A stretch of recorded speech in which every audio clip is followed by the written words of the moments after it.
دعوت میکنیم از فینالیست وزن 66 کیلوگرم باند قرمز از قهرمانای خوب کشور جناب آقای ایوب فتحی. تشریف کنید قهرمانمون رو ببین چه با روحیه داره میاد. اصلا پسر خیلی با روحیه است، خوشخنده.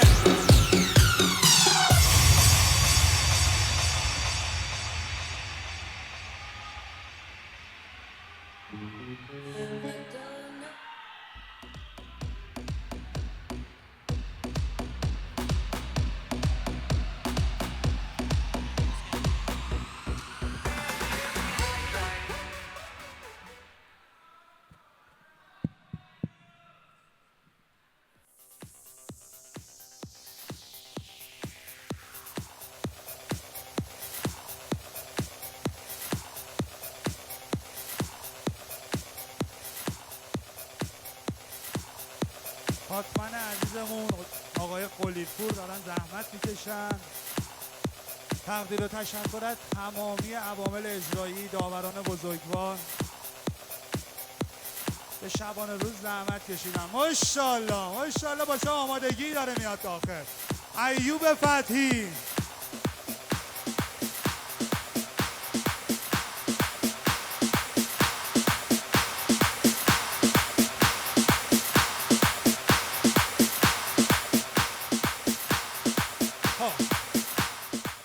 حریف مقابلشان قهرمان چندین دوره کشور در رشته‌های رزمی از استان یزد، استان تاریخی، جناب آقای میلاد محمودی نصر.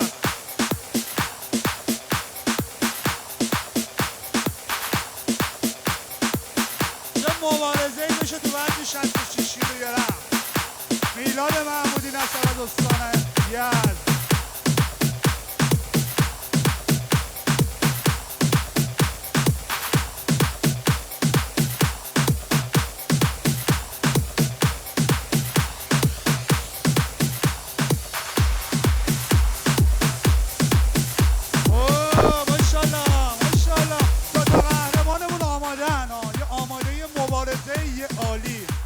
ایوب فتحی تو خیلی سرحالی، پر انرژی. این مبارزه رو برای ما میخوای چیکار کنی؟ من خفن بازی میکنیم. یه تشریح کنید این بازیکن خفنمونو. این خیلی خفنه. میلاد محمودی نصر میخوای چیکار کنی برامون؟ چه بازی رو اینجا اجرا کنی؟ نتیجه مال اونیه که بیشتر زحمت میکشه. میتره کنی. آقا تشریح کن دو تا بازیکن خوب، پر انرژی، وزن 66 کیلوگرم.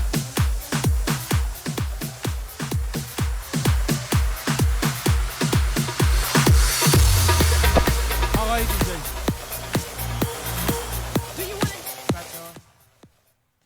پشت سرتون فقرات کنم. ممنون.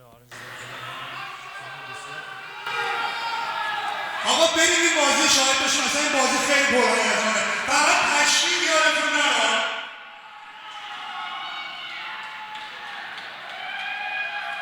سلام مجدد خدمت بینندگان عزیز. مسابقه که الان داریم می‌بینیم برای وزن منفی 70 آقای امیر هارونی از اصفهان، آقای ابوالفضل ورزیده از تهران. برای این بازی ما از یکی از قهرمانان پر افتخار کشورمون، قهرمان جوجوتسو برزیلی حرفه‌ای جهان و از اساتید با سابقه هنرهای رزمی استاد بهمن هنردار دعوت کردیم که بیان و این بازی رو با ما گزارش بکنن. استاد بهمن خوش اومدین. چطور دیدی بازی ها رو تا حالا؟ سلام به همه بینندگان. تا حالا خوب برگزار شده. حالا از اینجا به بعد باید ببینیم که چجوری حریفا با هم بازی میکنن و بازی ها رو تفسیر کنن. از سه تا بازی اول دو تاش که سابمیشن بود، یه دونه آرم تراینگل داشتیم اگه اشتباه نکنم، یه دونه هم نینجا چوک داشتیم دیگه. دیدی که بیشتر بچه‌ها گرپلینگ داشتن، بازیشون هیوی گرپلینگ بود، یعنی اینکه بیشتر تکیه داشت نسبت به سوق به سمت بازی‌های گلاویزی. خب اصولا چون نتیجه بیشتری میگیره گراپلینگ، خیلی خوبه که در این جهت دارن حرکت میکنن. همین این بازی هم همینطور که میبینیم الان رو گرپلینگ داره میچرخه و حالا کنترل کردن دیگه به خاطر اینکه بله. بازی‌های آماتور هست. بله به خاطر آماتور، هم به خاطر اینکه خب یه سری با دستکش و روپایی و اینا یه سری کارا هم نمیشه کرد به اون راحتی، های سری قوانینی محدود کرده، مسلما گرپلینگ سرتر خواهد بود. کشتی و گرپلینگ و گنویزی. خب بازیکن باند قرمز ما فکر می‌کنم میخواد داره سعی میکنه بک بگیره ولی خب نمیتونه از اینجا. کیج هم هست نتونست که حالا این پوزیشن چجوری پس میگیره.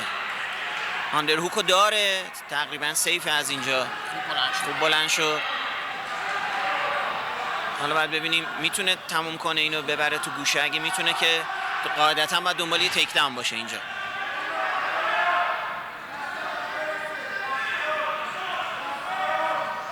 بعد حالا بیفته روی یه پا بره پایین. درسته، خیلی خوب زد.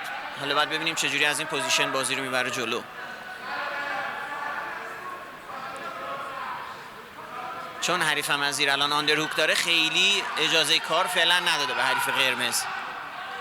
حالا خوب رفته تو ساید. باید ببینیم اینجا چی کار میخواد بکنه. در اصل اینجا باید ببینیم جوجیتسوی حریف زیری چقدر خوبه یا در اصل کشتیش. زود بلند شد. حرکات نمایشی و تفنگ‌های مجازی با دستاشون درست میکنن. لولشون بالا بود بچه‌ها، این بازی رو خوب لول خوردن با هم. خب این راوند یکم سخته قضاوتش، نه؟ نسبتاً برابر بودن. حالا باید ببینیم کی کار مفیدتری انجام داد. البته خدا رو شکر همیشه مفسرا میگن من که مفسرم ناور نیستم، من نباید میسپریم به داورا.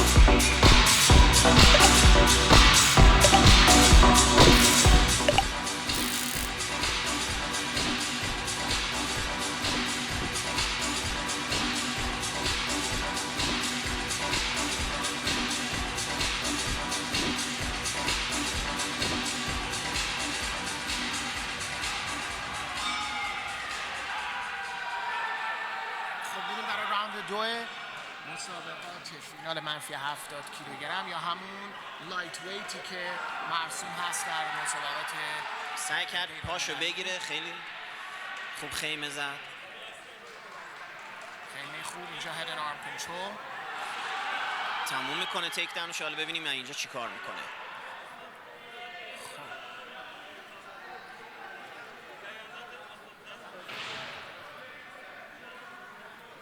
فعلا بازیکن قرمز ایوب فتحی فعلا یه ساید کنترل نصف نیمه‌ای داشت. حالا نمیدونم که چقدر کنترلش میتونه خوب نتونست نگه داره. علی حالا ببینیم گیوتینو میتونه ببنده یا نه.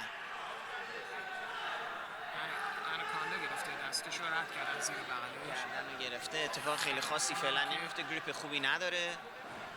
حریف دوباره میبره پایین. دنبال بک اون آندرهوک رو میگیره. حریف اجازه نمیده به چرخ پشتش. بلند شده. به نظرم حریف آبی دوست داره سر پا بازی کنه. این به نظرم سخت. اگه بازی تموم نشه من فکر میکنم که هر کدوم از بازیکنان ناراحت خواهند بود از نتیجه، چون واقعا بازی نزدیکی بود. یه خورده سخته واقعا. البته باید بر اساس اگه تیک داون ها بریم، یک حریف قرمز فکر کنم تیک داون های بیشتری داشته. یعنی اون چیزی شاید که تعیین بکنه اونه. درسته که حریف آبی همیشه بلند شده. البته اینجا الان به بک رسیده تقریبا، هنوز نبسته. یعنی هوک دوم اگر برسونه به نظر من میتونه این راوندو بگیره. حالا راوند یک رو من بیشتر توی جزئیات امتیازی نبودیم، بنابراین فکر کنم که هوکو انداخته و بله بکو گرفته. این راوند رو فکر کنم قرمز حتما گرفت. حالا بازم اگه بتونه یه 4 تا حمله ای چیزی نشون بده، قاعدتا این راوند رو دزدیده. خیلی راحت اجازه میده بلند شه حریف، یه تیک داون میخوره. اینجا جاشه که اگه حریف آبی میخواد پس بگیره بازی رو. باید یه کاری روی تیک داونشون رو انجام بده. این تیک داون درسته. تیک داون چون یکی رو بگیری بزنی زمین، نتونی 3 ثانیه نگهش داری، هم انگار نزدی تیک داون، بیشتر خودتو خسته میکنی. دیگه تیک داون ها اون انفجار خودشون اولشو نداره. اینجا دیگه تکنیک به داد میرسه، نمیتونه تموم کنه، خیلی خسته میکنه این کار حریفو. ولی من فکر کنم که این راوندو بازیکن قرمز گرفته، چون حریف آبی کار خاصی هم نکرده. من نظرم راوند 2 مال قرمزه. راوند 1 رو من نمیتونم نظر بدم، ولی اگر که راوند 1 آبی باشه که خب رفتیم برای راوند 3 دیگه اینجا بدن تعیین میکنه که برنده کیه. البته از همین الان مشخصه که بچه ها خیلی خستن.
قهرمانان تشریف کنید مجدداً.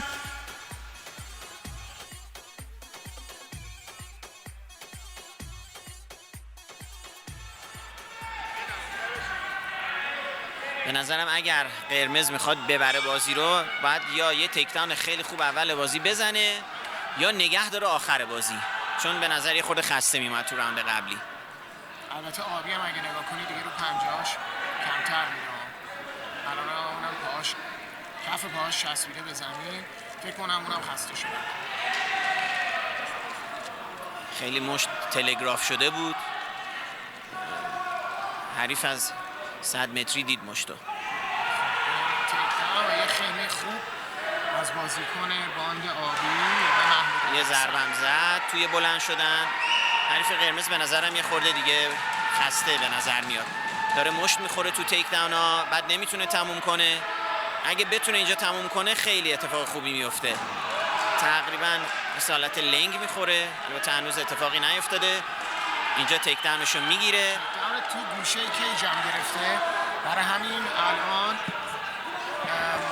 فرصت اینو داره که بتونه خوب نگه داره. اینجا دیگه وقتشه که باید سعی کنه ضربه آسیبی به حریف بزنه که بتونه امتیاز بگیره، چون چند تا مشتم خورده. به قول مصطلحش گراوند اند پاوند. ماونت رفت، بک هم گرفت. حالا باید ببینیم از اینجا چی کار میکنه حریف.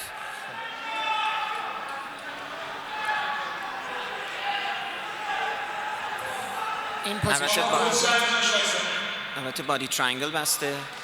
آره این پوزیشن رو بهش میگن بادی ترینگل. به نظر من بازیکن قرمز کاری که باید انجام میداد و داد که این راوند رو بتونه بگیره. حالا اگر بتونه یه سابمیشنی اقدام کنه یا چند تا ضربه بزنه که دیگه 100% میکنه. ولی بله تیک داون زد، ماونت بود و بک هم که گرفته. حالا ما میبینیم گرپلینگ، میبینیم معمولا هم کسی به پوزیشن خوب میرسه نگه میداره، ولی اون لول جوجیتسوی برزیلی که میخوایم و نمیبینیم. هنوز یه خورده زمان میبره. درسته سابمیشن دیدیم، یه سری پوزیشن های خوبی هم دیدیم. فکر کنم که رینیک چوکو بسته، ولی نه حریف در میاد. تا اون بادی ترینگل رو سراغش نره باز نکنه نمیتونه فرار کنه، داره خودشو خسته میکنه.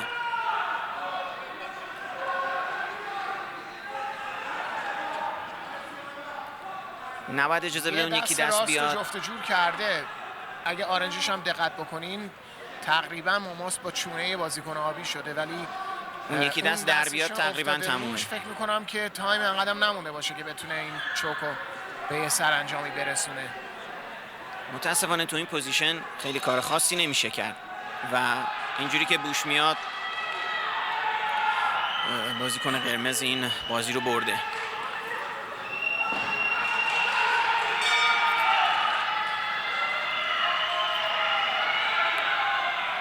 خب خیلی رفت و برگشتی بود این بازی. تا اول بازی تو یکی دوتا تکدن اول بازیکن آبی خوب داشت فایت میکرد و بازی دستش بود. آقا تشریف کنید بازی یه بازی خیلی عالی بوده، هم باند قرمزمون و هم باند آبی. این بازی نیاز به تشویق خیلی خوب داره.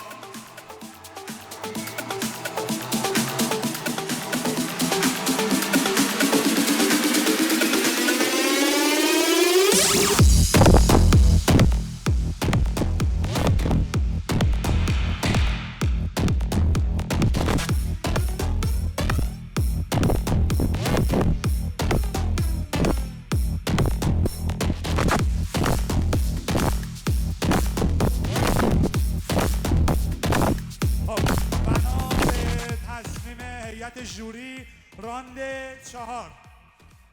آقا واقعا عالیان این بازیکن‌ها، واقعا جای تشویق داره.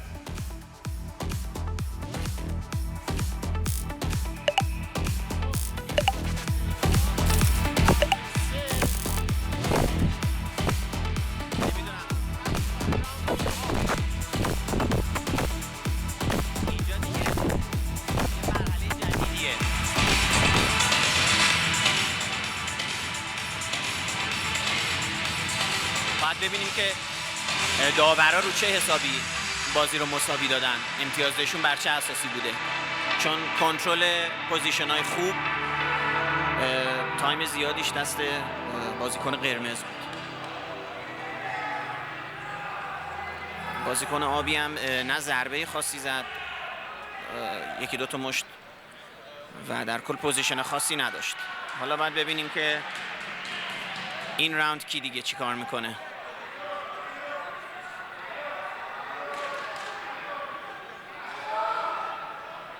نمیدونم چه مشکلی پیش اومده، بازیکن قرمز یه چیزی مثل این که ناراضیه،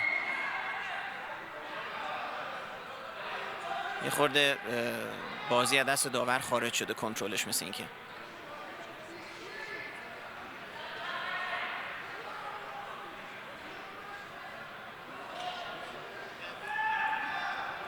بعد ببینیم مشکلی که پیش اومده چیه الان.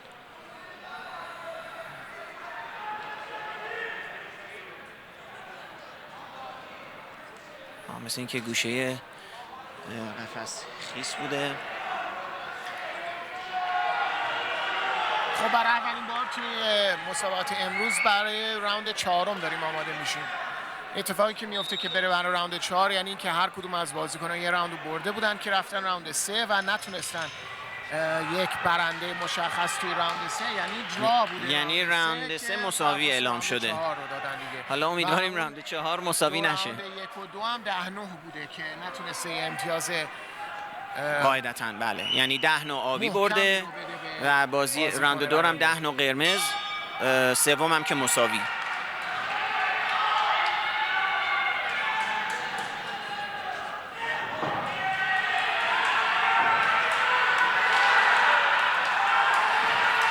خب تا اینجا که به نظرم بازیکن آبی داره بازی رو میگیره، مگر اینکه گیر بیفته. خیلی آرمبارش تایته، یه خورده اگر که پاشناشو برسونه به بدنش، زانواش خم بشه که بتونه بیشتر اهرم بده به آرمبارش، این بازی باید تموم بشه. این بازی باید تموم بشه. یکی از علتایی که نشده اینه که پاهاشو رو هم کراس کرده. چی شد؟ من متوجه نشدم. استاپ. نباید بدون. من اصلا متوجه این اتفاقی که افتاد نشدم، من همچین چیزی ندیدم و تا جایی که میدونم نداریم همچین چیزی. ما توی سابمیشن 100% استاپ و سرپا نمیدیم. این اشتباه داور بود به نظر من و داورای بیرون باید حتما تذکر میدادن. این یک اشتباه بسیار بزرگی بود.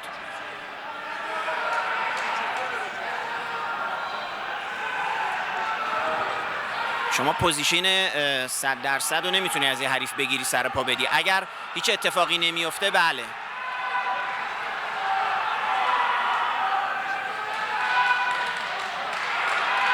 اینجا داور باید استوب قاعدتاً هم بده وقتی به اینجا رسیده که نمیدونم داور دقیقاً چی کار داره میکنه. بله داور اصلا بازی کاملا از دستش خارج شده، بیشتر تماشاچی الان.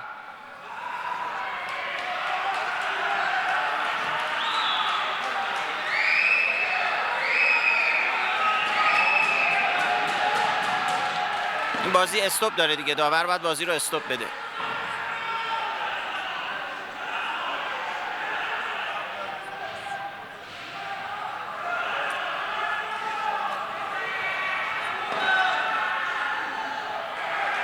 من داور وسط اصلا من تقریبا متوجه نیستم که چی کار داره میکنه الان.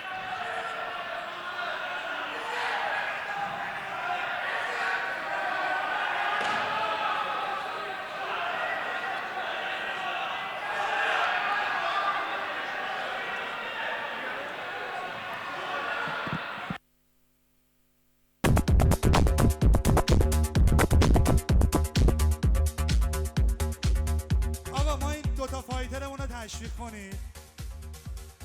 دوتا فایترمون رو تشویق کنید.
آقا دوتا بازیکنمون رو تشویق کنید اول. یه تشویق جانانه داشته باشید. با نظر شورای فنی این دوتا بازیکن نتیجه بازیشون میره توی شورای فنی، تو اردو نفر اول دوم مشخص میشه. لطفا یه تشویق داشته باشید، بازیکن‌ها تشریف بیارن پایین. ماشاءالله به جفتشون، لطفا تشویقشون کنید.